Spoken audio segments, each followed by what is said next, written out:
Hello and welcome back to my channel. In this video we are going to discuss about a very special topic which is Nernst equation.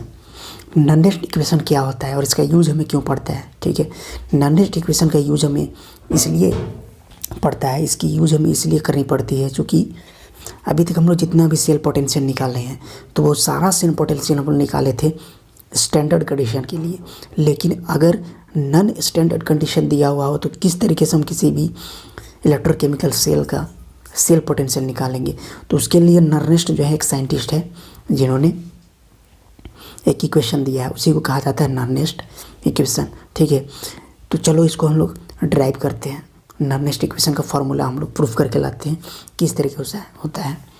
एकदम ध्यान से देखना ताकि पूरी तरीके से ये समझ में आ जाए. ठीक है, तो देखो सबसे पहले इस फिगर में देखो, इसमें क्या दिख रहा है कि ये जो फिगर है ये एक इलेक्ट्रोकेमिकल सीरीज इलेक्ट्रोकेमिकल सेल का फिगर है. ठीक है, तो अगर ये इलेक्ट्रोकेमिकल सेल का फिगर दिख रहा है, ये इलेक्ट्रोकेमिकल सेल है, तो इसका मतलब क्या हुआ कि इसमें स्पॉन्टेनियस प्रोसेस होगा.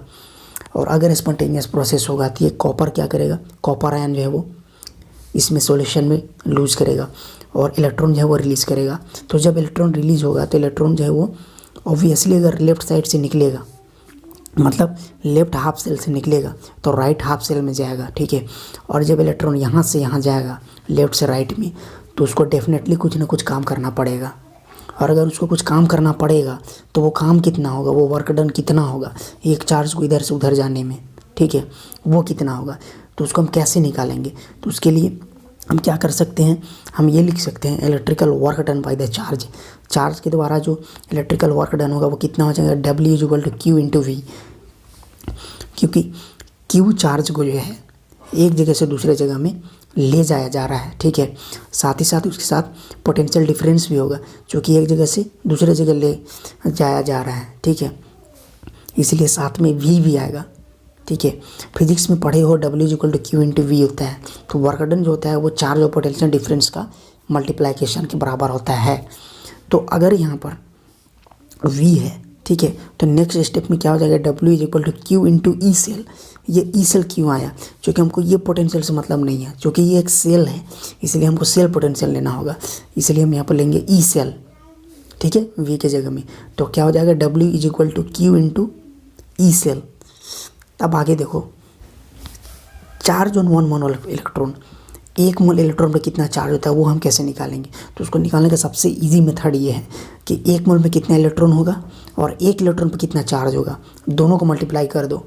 अगर दोनों को मल्टीप्लाई कर देंगे तो उससे क्या हो जाएगा, 1 मोल ऑफ इलेक्ट्रॉन में कितना चार्ज है वो निकल जाएगा.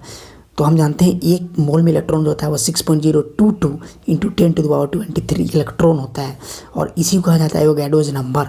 तो 1 मोल में तो एवोगाड्रोस नंबर होता ही है. ठीक है, क्लास 9 से पढ़ते आ रहे हो. और चार्ज इन 1 इलेक्ट्रॉन ये कितना, तो 1.6 × 10⁻−19 कूलम. ये भी पता ही होगा, ये भी क्लास 9 से पढ़ते आ रहे हो. तो अगर इस दोनों को मल्टीप्लाई कर दे पूरा तो 96485 ये आता है, जो कि अप्रोक्सीमेटली हम इसको लिख सकते हैं 96500. और इसको हम फैराड भी कहते हैं. फैराड हम इसलिए कहते हैं क्योंकि ये एक फैराड नाम के साइंटिस्ट थे, उन्हीं के नाम पर ये दिया गया है, मतलब क्रेडिट उनको दिया गया है. ठीक है, वही इसको निकाले होंगे इसलिए दिया गया है 96500. ठीक है, इसको याद रखना बहुत ईजी है, मोबाइल नंबर की तरह है 96500. ओके, तो अब यहाँ पर ध्यान दो, क्योंकि 1 मोल इलेक्ट्रॉन पर चार्ज 1F हो गया, 2 मोल ऑफ इलेक्ट्रॉन पर चार्ज 2F हो गया, तो n मोल ऑफ इलेक्ट्रॉन पर चार्ज कितना हो जाएगा, NF हो जाएगा. समझ में आया. तो इसके बाद तो यहाँ पर जो दिख रहा है Q, तो चार्ज जो है वो इधर यहाँ से इधर जा रहा है, लेफ्ट से राइट जा रहा है. इसका मतलब इसमें चार्ज अनगिनत चार्ज जाएगा, बहुत सारे चार्ज उधर जाएंगे. तो हम उसको बोल सकते हैं कि मतलब n नंबर ऑफ चार्जेज इधर जा रहे हैं, n नंबर ऑफ चार्जेज जो है उधर जा रहे हैं. तो इस Q की जगह में हम इस वैल्यू को पुट कर सकते हैं, ये वाला जो वैल्यू Q की जगह में NF को हम पुट कर सकते हैं. तो अगर पुट करोगे Q=NF तो क्या हो जाएगा, तो W=NF × E सेल हो जाएगा. ठीक है, क्योंकि Q की जगह में NF पुट कर दिए हो. तो इसको इक्वेशन 1 मान के चलो. Second for standard condition, standard condition में क्या हो जाएगा, ये जो E है ये E0 सेल बन जाएगा. तो इसको इक्वेशन नंबर 2 मान के चलो। नेक्स्ट अब यहाँ पर फॉर स्पॉन्टेनियस प्रोसेस हम लोग क्या जानते हैं, स्पॉन्टेनियस प्रोसेस हम लोग ये जानते हैं कि अगर work done by the system होता है, सिस्टम के द्वारा अगर कोई भी वर्क डन होता है वो तो नेगेटिव में होता है, ठीक है। तो डेल्टा जी जो हो जाएगा वो नेगेटिव वर्क डन के बराबर हो जाएगा। अब ये डेल्टा जी क्या है, डेल्टा जी कहने का मतलब ये है कोई भी केमिकल रिएक्शन होता है तो उस केमिकल रिएक्शन में जो वर्क डन करने में जो भी एनर्जी यूज होता है उसी को हम लोग कहते हैं डेल्टा जी, यानी Gibbs free energy change, Gibbs free energy भी कहा जाता है उसको, ठीक है। तो यहाँ पर जो गिब्स फ्री एनर्जी होगा, जो वर्क डन होगा वो नेगेटिव होगा। तो नेगेटिव इसलिए होगा, थर्मोडायनेमिक्स में पढ़ा होगा, नेगेटिव इसलिए होता है क्योंकि सिस्टम के द्वारा जब कोई भी वर्क होता है तो वो नेगेटिव में होता है, और अगर सिस्टम पर वर्क होता है तो वो पॉजिटिव में होता है। तो यहाँ पर जो वर्क हो रहा है बाय द सिस्टम हो रहा है, इसलिए यहाँ पर नेगेटिव वर्क डन होगा। तब इसको हम delta G is equal to क्या लिख सकते हैं, NF ई सेल। क्यों लिख सकते हैं NF ई सेल, क्योंकि वर्क डन कितना है, देखो W इज इक्वल टू क्या है, NF ई सेल है, इसलिए हम यहाँ पर हम यहाँ पर लिख सकते हैं delta G is equal to minus NF E cell. Equation 1 से लाएँ, और इक्वेशन 2 से हम क्या लिख सकते हैं, delta G not is equal to minus NF E not cell, ठीक। ये हो जाएगा डेल्टा जी नॉट के लिए, फॉर स्टैंडर्ड कंडीशन के लिए ये हो जाएगा। फिर हम लोग आगे बढ़ते हैं, तो फिर हम लोग क्या जानते हैं बाय द थर्मोडायनेमिक्स। थर्मोडायनेमिक्स से हम लोग को ये पता है डेल्टा जी जो होता है वो delta G not plus RT ln Q के बराबर होता है। इसमें Q जो है वो रिएक्शन कॉन्स्टेंट होता है, ठीक।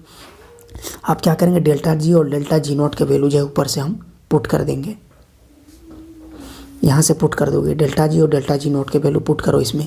तो delta G equal to minus NF E cell हो जाएगा, और delta G not minus NF E not cell और प्लस RT ln Q, ये तो होगा ही। डेल्टा जी को हम चेंज इन फ्री एनर्जी कहेंगे और डेल्टा जी नॉट को कहेंगे standard change in free energy, ठीक। फिर आगे बढ़ो तो क्या हो जाएगा, माइनस NF ई सेल, इससे नेगेटिव कॉमन निकाल दो। तो नेगेटिव अगर हम कॉमन निकाल लेंगे तो क्या हो जाएगा, minus NF E not cell minus RT ln Q हो जाएगा, क्योंकि ये यहाँ से नेगेटिव कॉमन हो चुका है इसलिए माइनस में आ गया। अब ये नेगेटिव और ये नेगेटिव कैंसिल हो जाएगा, तो नेगेटिव कैंसिल हो जाने से, तो अगर हम नेगेटिव यहाँ से कॉमन निकाल देंगे तो क्या हो जाएगा, NF E cell NF E not cell minus RT ln Q हो जाएगा, ठीक है। अब क्या करो, दोनों साइड NF से डिवाइड कर दो, तो dividing both side by NF we gate.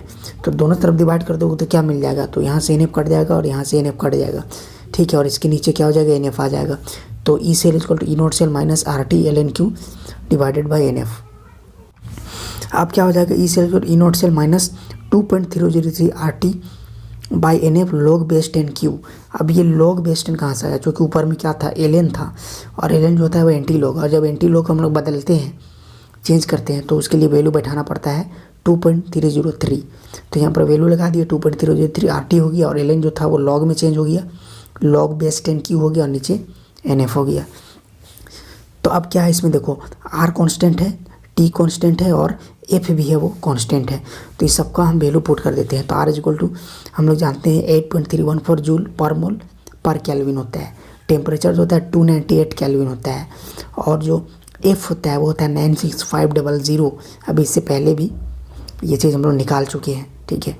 Next आगे बढ़ो, पूरा वैल्यू पुट कर दो तो क्या हो जाएगा, ई सेल जो ई नॉट सेल माइनस 2.303 इंटू 8.314, ये R के जगह, 298 ये T के जगह, ये F के जगह। पूरा सॉल्व करोगे तो आ जाएगा E cell is equal to E not cell minus ये पूरा यहाँ से लेके यहाँ तक अगर मल्टीप्लाई करोगे, ठीक है, पूरा इस जगह से लेके इस जगह तक को अगर मल्टीप्लाई करोगे तो कितना आ जाएगा, 0.0591 divided by n log base 10 Q। फिर इसको आगे बढ़ा तो E cell is equal to E not cell minus 0.0591 divided by n log base 10। अब Q जो है वो क्या है, रिएक्शन कोशेंट है। तो रिएक्शन कोशेंट हम लोग कैसे लिखते हैं, केमिकल इक्विलिब्रियम चैप्टर में पढ़े हो, तो ऊपर में प्रोडक्ट हो जाएगा concentration of product divided by concentration of reactant. तो ये जो फाइनल इक्वेशन आया, इसी फाइनल इक्वेशन को कहा जाता है नर्नेस्ट इक्वेशन। अब इसमें ध्यान दो, ये जो ई सेल है तो ये किसके लिए आया, नॉन स्टैंडर्ड के लिए आया ना। और इससे पहले जो हम लोग पढ़े थे वो क्या पढ़े थे, ऊपर में ऐसे ई नॉट लिखा हुआ था, ठीक है, ऐसे ई नॉट था। तो इसमें ई नॉट नहीं है, इसमें सिर्फ ई सेल है। तो ये नॉन स्टैंडर्ड कंडीशन के लिए इक्वेशन है। तो इससे बहुत सारे न्यूमेरिकल बनते हैं और एग्जाम में आते हैं, तो इसको पूरा याद रखना। तो आई होप पूरी तरह से समझ में आया हो।